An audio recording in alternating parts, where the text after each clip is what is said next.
Destiny is almost 10 years old now, and it's a series that's seen quite a few highs and lows. One of the lowest, without a doubt, is the launch of Destiny 1. The game was hyped to the stratosphere before release. And how couldn't it be? It was a brand new franchise from Bungie, the legendary creators of Halo, one of the most revered, innovative first-person shooters of all time. Every single one of their 5 Halo games is great. Sure, you can quibble over one of them being better than the other, but the level of quality is unmistakable in all of them. With every single game being a hit, how could they miss with their latest game, set in an entirely new universe where Bungie can flex its creative muscles once more? It seemed like a surefire thing. Well, all of that hype came crashing down at launch, a massive disappointment in players' eyes, and that disappointment started with players' first adventure in the game, the campaign. I didn't start playing Destiny right at launch. I started playing a few weeks later. I had heard so many bad things about the campaign by that point, so I never even bothered to finish it. The mission design was boring, the story was terrible, and so on. So I steered clear. I got as high of a level as I needed to play Strikes in the Crucible, and I leveled to 20 from there. Well, almost 10 years later, I finally went back to play Destiny's campaign. And I was surprised. I ended up having a blast playing through it. In fact, I would even go as far as to call it good. In this retrospective, I want to dive into Destiny's campaign. I'm going to start with a summary of it. I suspect it's been a while since most people have played Destiny's campaign, so I want to refresh you with everything that's happened so we're all on a level base. I'll leave a timestamp to skip the summary if you'd prefer to just listen to the critique. I'll go over what the campaign exceeds at. Then I'll go over the common criticisms of the game, some of which are overblown and others that I flat out disagree with. But despite the campaign being better than people say, I still think people's disappointment in it is entirely warranted. So I'll go into how the campaign can be both enjoyable but also disappointing. One quick plug before I begin. I'm a science fiction writer, and it would mean a lot if you checked out my post-apocalyptic series, The Northfield Saga. It's my dream to have it hit the bestseller list one day. A link is in the video description if you're interested in supporting me further. Okay, now we're ready. Hop onto your Sparrow Guardian. I hope you enjoy the ride. Destiny 1 starts off in a pretty standard way for an RPG, a character creator. And I mean, it's decent. There isn't a ton of fine-tuning of small details, but there's a wide variety of options. And your character wears a helmet like 99% of the time, so it isn't really a big deal. You get 3 main classes to choose from: Hunter, Warlock, and Titan. I've been a Hunter ever since I started playing all those years ago, and I figured I should change it up and try out a Titan or Warlock. You know, broaden my horizons and get a different perspective. But I just couldn't bring myself to do it. This old dog can't change his tricks, I guess. So I spun up a Hunter yet again, and I continued with Character Creator. I tried to give my Guardian a wild Hunter vibe, you know, like a Prowler, and well yeah. We'll get back to what my character looks like later. With my Guardian created, Destiny's opening cinematic plays. The very first thing we see is Activision proudly spread across the expanse. That aged super well. Jokes aside, I think this opening cutscene is pretty good. It's essentially a glorified exposition dump, and it does feel a tad bit uninspired. But for new fantasy and sci-fi epics, I tend to give them a bit more of a pass, because it can sometimes just be nice to be given a straightforward understanding of what world you're being placed in, and why you're there right from the get-go. Humanity's trajectory was forever altered by the Traveler's arrival. The Traveler enabled humanity to live longer, and it gave it the ability to expand across the solar system. This period of growth in life came to an end when the darkness showed up. The darkness hunted the Traveler for eons and arrived at humanity's doorstep. With the arrival of this darkness, everything ended. To me, this is a pretty interesting setup to the world, and there is plenty of mystery to entice the player. What exactly is the Traveler, and what is the darkness, etc.? Whether the campaign delivers on any of this mystery, well, that's a different story. But nonetheless, despite bland delivery, the intro did enough for me to buy into the world. The first level opens with our ghost reviving our Guardian in an old junkyard. Our Guardian has been dead for a long time, which is a good narrative justification for the exposition they receive throughout the game from NPCs. They're a fish out of water, so to speak. This area is not safe. It's fallen territory. We need to get to the city. This is a good setup for the intro mission. Even though we don't understand much, the goal of getting to safety is pretty darn straightforward. Our Guardian makes their way through the breach with the ghost. The atmosphere is eerie, filled with darkness and rust. We're not in control of this place. Our Guardian finds a ship with the Ghost. This ship can't break orbit, but it will at least get us out of here. When they escape, a particularly nasty looking Fallen tries to stop us. The Ghost tells us we can come back for him when we're ready. Our Guardian reaches the last city, humanity's final refuge against the darkness. It's a breathtaking sight. Believe me, I'll talk about the graphics and art direction more later. It's at this point that I realized just how badly I botched my Guardian's character design. He looks like an absolute goof. After all the heat I got from my Halo Reach character, I'm not really helping my case, am I? Getting past that, we meet some of our fellow Guardians, and while it's disappointing, with how big of roles Cade 6, Zavala, and Ikora play in later Destiny stories, and how fleshed out their personalities are, it's pretty surreal to see them as not much more than glorified shop vendors here. We don't dally long though. Our next mission awaits. Remember how our ship can't break orbit? Well, we're going to find a warp drive to fix that. We head back to the Cosmodrome. At the end of the mission, we come across that big Fallen that harassed us earlier and we kick his butt. It's a nice little narrative payoff and also a demonstration that our Guardian is getting stronger. Our Guardian continues taking on missions to protect old Earth and keep back encroaching enemies. In one of these missions, our Guardian is tasked with looking into the old Skywatch. There they come across a new, terrifying threat, the Hive. The introduction to this faction is just great. The game dips its toes into horror.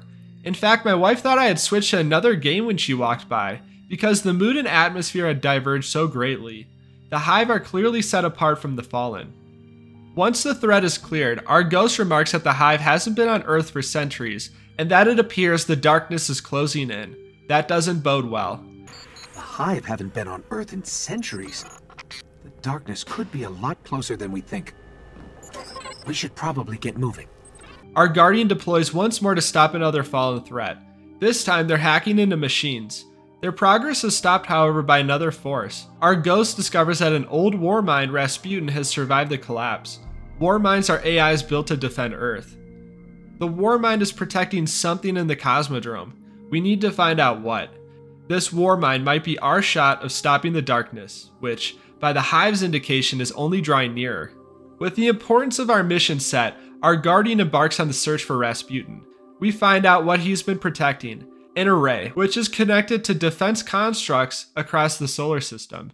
There's something out there that could protect against the darkness. With that, we turn our focus to the moon. The moon is Hive territory. It was sacrificed to keep the Hive at bay. We gave up the moon to keep the Hive away from Earth. We hoped that would be enough for them. Since the Hive are pushing in, they're our most immediate threat. A Guardian landed on the planet and tried to find a way into their fortress. That Guardian then disappeared. We're trying to find them and see if we can carry on their work. That Guardian unfortunately is dead. While trying to revive them, we learn that we're being watched by a woman skulking atop the rocks. She disappears as soon as we see her though. Our Guardian proceeds into the temple and takes out the high-ranking wizard there securing the area. With the Guardian dead and our mission failed, we return to the last city and have a conversation with the speaker. He gives us some exposition on the Traveler and the role of ghosts and guardians. In its dying breath, the Traveler created the ghosts to seek out those who can wield its light as a weapon. Guardians to protect us and do what the Traveler itself no longer can. At the end, he gives us a final warning about the darkness. The darkness is coming back. We will not survive it this time. Its armies surround us. The Fallen are just the beginning. I like how there is some level of build-up to this, as we've seen the Hive's approach firsthand. This is one of the most criticized cutscenes in the game. People say the speaker is vague, speaks only in platitudes, and gives us no more information on the darkness. While I definitely agree that the darkness as a threat itself definitely should have been fleshed out more, there's a melancholic mood being set here that I appreciate. I could tell you of the great battle centuries ago. How the Traveler was crippled. I could tell you of the power of the darkness, its ancient enemy. There are many tales told throughout the city to frighten children. Lately, those tales have stopped. Now, the children are frightened anyway. The speaker doesn't talk much about the darkness, but you truly get the sense that he doesn't want to. He comes across as tired and weary, and it feels in line with his character. Anyway, I don't want a rabbit hole here. Let's continue on. We need to find out what the Hive are up to, and why have they chosen now to attack Earth. When the speaker's scouts discovered a place called World's Grave, a vast library of Hive knowledge, seems like a great place to start searching. Our Guardian travels there and predictably fights a horde of enemies. What they discover though isn't good. The darkness has taken thousands of planets, with the Earth only being the last in line. The Hive too have been seeding Earth, waiting for the return of their gods. There's unbelievable stuff in here. The Hive have seen thousands of worlds taken by the darkness, and they've been seeding Earth for centuries, waiting for their gods to return. Our Guardian continues fighting the Hive in an attempt to stop them. These missions I think are very nicely done. We learn more about Crota and the Guardians' war against him when the moon fell.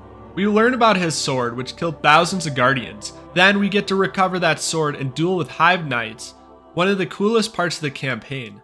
The lore directly connects with the story and gameplay, and it all comes together nicely. Crota's soul was caught by the Hive, and it remains in their hands. They hope to summon Crota once more. This is the return we feared.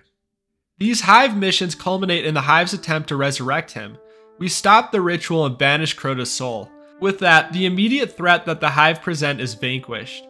The stranger that had been spying on us reaches out. She directs us to the jungles of Venus. There we encounter the Vex, a race of war machines that are unsurprisingly hostile.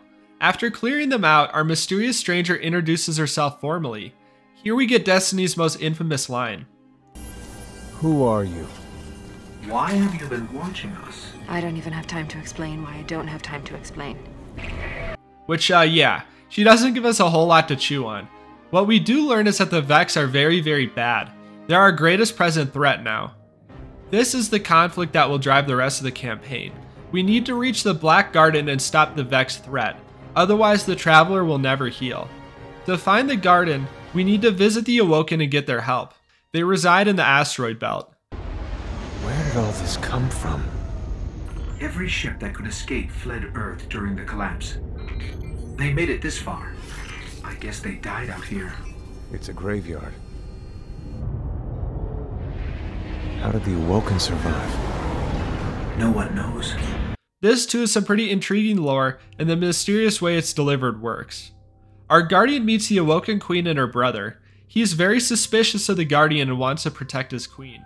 He has more personality than just about anyone else in the campaign, and his presence definitely makes you wish for more defined characters throughout it. Despite his misgivings, the Queen resolves to help the Guardian. They will forge the Guardian a key to the Black Garden, but they need a Gate Lord's head in order to do it.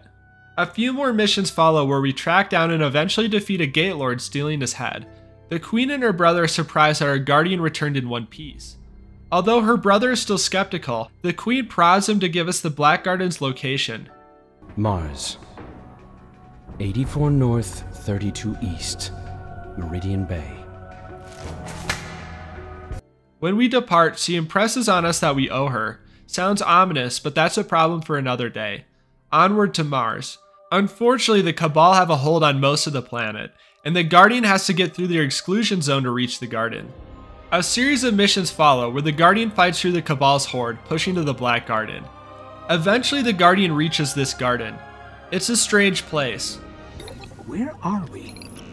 If this is the Black Garden, it's not on any map of known space and time. I guess we just keep going? I like this, because this distortion of time gives the Vex a sense of intrigue past just being deathbots. There's more to them than you can know or understand. The Guardian reaches the Black Heart, where the Vex worship their god. The Soul Progeny manifests, the personification of this evil. A final fight follows, where we fight the different Vex minds. After defeating the Heart, we return back to Mars. The sky is clear, a nice visual indication that the state of the world has changed. Light is returning to the Traveler. The day is won. We return to the last city and celebrate our victory. The speaker gives a triumphant speech to a cheerful crowd. Not all is sunshine and rainbows though. The Guardian meets with the Exo Stranger, who reminds us that the darkness is getting closer. The fight is only just beginning. With that, she vanishes.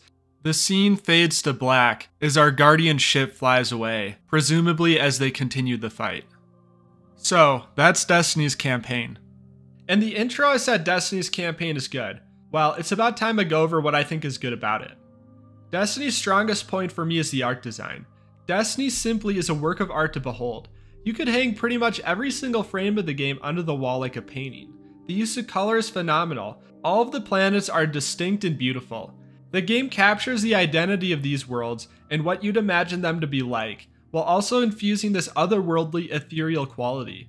The skyboxes seem to span forever, and the game does a great job of placing you in the environment. The environmental design is varied too. You go from crawling in pitch black hive-infested corridors to the open expanses on planets. Somehow, despite the great variety, the game still manages to feel cohesive visually. Everything shares a very distinct atmosphere.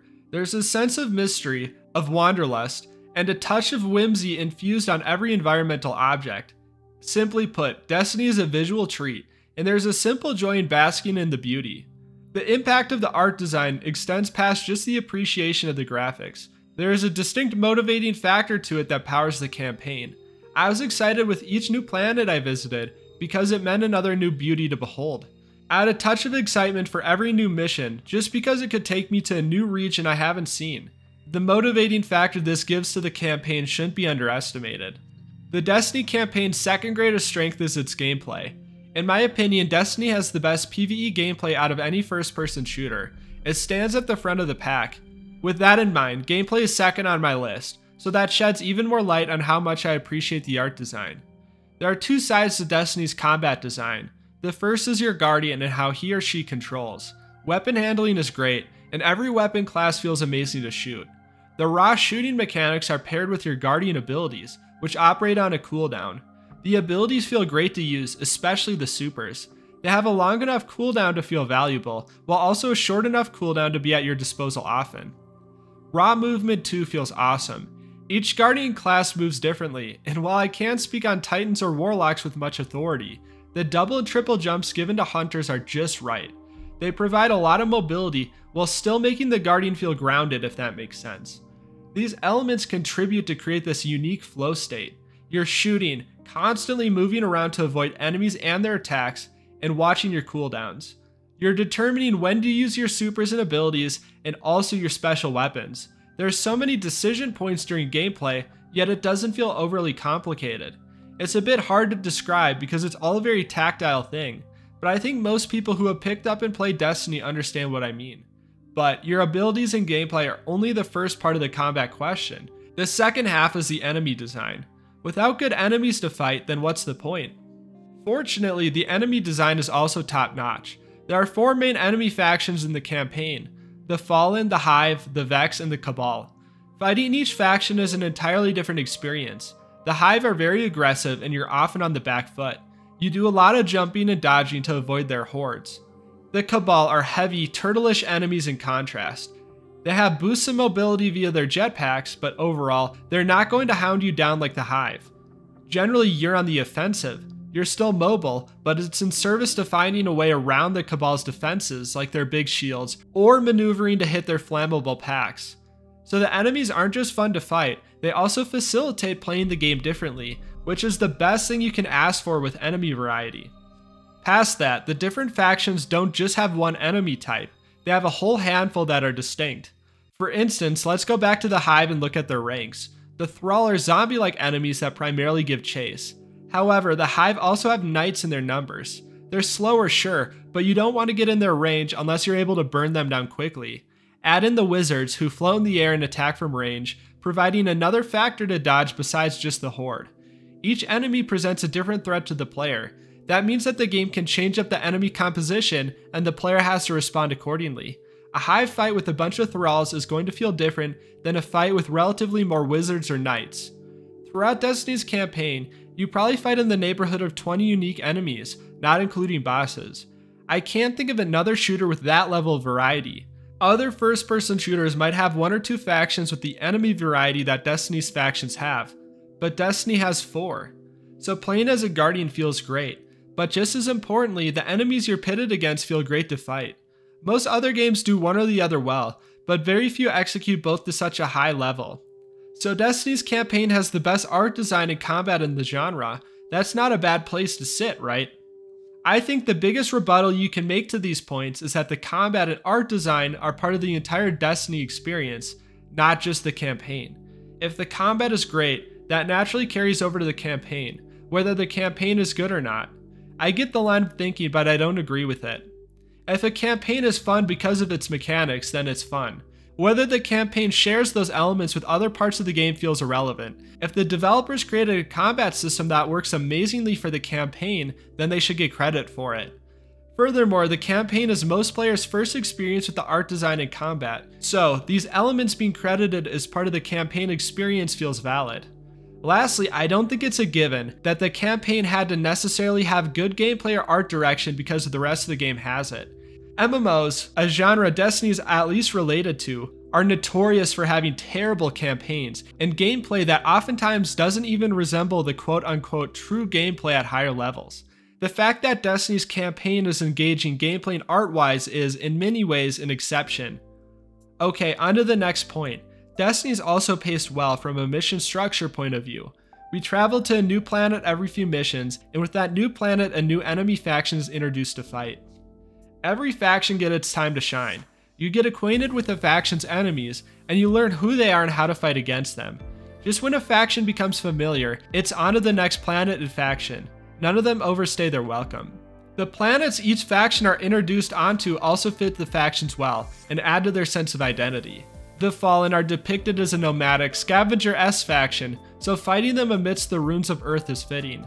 The Moon is an eerie, haunted location, which fits the Hive. Mars is bleak, and the Reds convey a sense of aggression that aligns well with the Cabal. So, the campaign structure works great as an introduction to Destiny's universe and its enemy factions. In fact, because of sunsetting in Destiny 2, I think Destiny 1 is still a great place for new Destiny players to start. This leads nicely into Destiny's criticisms, which I think are a bit overblown. I'll start with the one I wholeheartedly disagree with, and that's the mission variety. When this game came out, I remember one of the biggest criticisms being the lack of mission variety. Reviewers said that every mission boiled down to hold the X button to scan and wave defense. In fact, this is one of the main reasons I skipped over the campaign initially. I didn't want to endure a dozen missions that all played the same way. Why waste my time with that when I can do Crucible matches or strikes, which seem far more interesting? I can see where this criticism comes from. You do scan a lot of stuff throughout the campaign. The same animation is used for pretty much every action. I think the repetition of this animation is truly the source of this sense of sameness. But looking past this animation's overuse, there's actually a ton of variety to Destiny's missions. I'll give some examples. In the second mission, you retrieve a warp drive for your ship, where you fight against the Devil Archon that hounded you in the first mission. The Sword of Crota mission ends with you sword dueling against Hive Knights. There are a few vehicle segments to spice things up too. A ton of missions end in a unique boss fight. Prima Shull, Soul Progeny, Zydron, I could go on. I don't see missions ending in boss fights as repetitive because each boss is a unique piece of content. Not that I'm ignoring that a lot of gameplay systems are used often. There are a lot of hold your ground segments. However, these still don't feel stale to me, and it goes back to the enemy variety I mentioned earlier. Fighting against the Cabal doesn't feel like fighting against the Hive or the Vex. So a wave defense segment with the Cabal is going to play differently than one against the Vex. So all of that to say, I think the statement that Destiny's campaign boils down to scanning things in wave defense is reductive. That isn't even to mention the distinct atmosphere each zone produces either. I would even go so far as to say the enemy variety, plus the number of bosses, makes Destiny's campaign one of the most diverse. The other big criticism of Destiny's campaign is the story, and well yeah, the story isn't great. I'm not going to sit here and pretend like it's some secret gem. There are a heap of criticisms you can pile onto the campaign story. The story is bland, yes. Even worse, there are no memorable characters. The darkness isn't fleshed out enough as a threat to feel like anything more than a plot device. The story lacks a sense of momentum. When you hop from planet to planet, the narrative feels disjointed. The Earth missions do not naturally flow into the Moon missions, for instance. This game had a troubled development, and you can feel that especially in the story. There's a patchwork feeling to it all, like plot points are being bolted together. However, I don't think it's as bad as people say. It does enough for the game. Give me a chance to explain why. There are a few key things that I think Destiny's story gets right, and these things are important. First off, most campaign missions are given ample context to feel meaningful. I know why I'm somewhere, and I know what I'm trying to achieve. I'm on Earth in Mission 2 to get a warp drive. On the moon, I'm trying to find a guardian that disappeared. I'm trying to stop Crota from being resurrected. I'm trying to get a Gate Lord's head, and so on. Sometimes this drive is more resonant and is done better than others. For instance, the need for a warp drive is apparent, while on the other hand, I don't exactly know what a Gate Lord's head is. Still, the game has built up the Gate Lord's head enough to impress on me that it's important. I know it's required to make a key to get into the Black Garden, so the sense of purpose is still intact. This narrative drive is very important. Without it in games, missions feel aimless. The best way to see this is via contrast. It's why running patrol missions in Destiny is very boring. If someone had a choice of playing a new story mission or a new patrol, they would pick the story mission every time, even if for the sake of argument, let's say the gameplay in them is identical. That's even if a casual player like me doesn't always understand the narrative in the mission. The reason is because this narrative drive adds a sense of purpose that inherently makes it more engaging. So even though the overarching narrative of Destiny is weak, the missions are still given this narrative contrast to buttress the amazing gameplay and make it feel like you're working towards something. It's critical to making the missions not feel like a waste of time. The other thing that the campaign does well is inspire your curiosity. The lore might be delivered in a boring way, but the lore itself is still inherently fascinating. Using a metaphor, it's bad packaging around a good meal. The Traveler is a fascinating concept, a massive, unknown but seemingly benevolent entity terraforming planets, yet it's being hounded by darkness, one which the Traveler expended a massive part of its energy defending Earth against. A dormant, desolate husk that hangs in the air, above humanity's last cradle. I don't know, your mileage may vary, but I found all the questions around the Traveler so interesting. The presentation too enhances this sense of intrigue. The Traveler's dormant form hangs above the last city.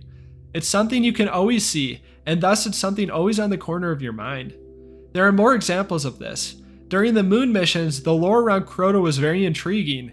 Humanity sacrificed its own moon just to keep the Hive at bay. This sacrifice underscores just how desperate the conflict must have been. After all, the moon means a lot to humanity. It was our first frontier to space after all. Things must have been bad for humanity to give it up. I wanted to learn more about Crota's war with the Guardians.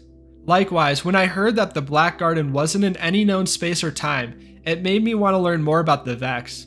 At first, they seemed like little more than malignant deathbots, but this manipulation of time and space made me realize they were capable of much more than I knew, and that revelation made me hunger for more.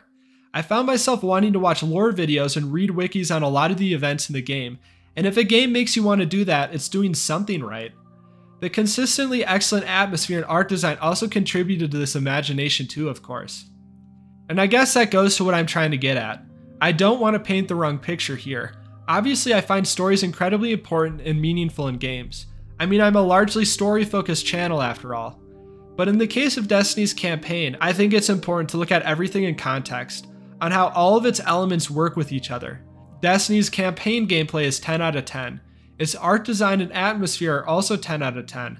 It instills this sense of wonder, and you enter just such a flow state while playing. While an incredible story would have of course been amazing, the storytelling does enough to not detract from these other elements, and it still contributes to that sense of wonder, at least in a limited and flawed way. And all this is best summed up by my experience playing the campaign. I had an absolute blast, some of the most fun I've had with an FPS campaign in a while. And it wasn't one of those laid-back, disengaged sort of experiences. For instance, I have some games where I listen to podcasts while playing, which I tend to do in my downtime. No, with Destiny's campaign, I was actively engaged the whole time, and was just enjoying the complete experience that the campaign provided. When I have such an engaging and fun experience with a campaign, well, that's enough for me to call it good, warts and flaws and all. With that said, I nonetheless think the overwhelming disappointment in Destiny is still valid. A large reason for Destiny's insane hype was the pedigree of the developers Bungie. They're the creators of Halo, one of the most important and revered first-person shooter franchises of all time. It's a series that revolutionized the industry, paving the way for FPS games on consoles. Bungie wasn't just a one-hit wonder either. They made 5 Halo games that were all critically acclaimed. Their ability to be consistent in quality was established, and it was expected. And here was Bungie, unshackled from Microsoft, given the freedom to create an entirely new IP. An IP that could learn from their experience with Halo, yet not be constrained by its identity. The sky was the limit. Given Bungie's track record, how could they do anything but hit the ball out of the park? I really enjoy Destiny's campaign. I stand by calling it a good, fun experience. However, no matter how much I may like it, the campaign just doesn't stand up against their prior work. The Halo campaigns feel very cohesive. Their stories, lore, gameplay, and atmosphere combine to create a unified experience. Each of these elements too is executed at a very high level. Destiny is very messy in comparison. The story problems and the overarching patchwork feeling all contribute to that. Campaign-wise, it's the worst of the bunch. Even if it's good, even if it's fun, it's not great.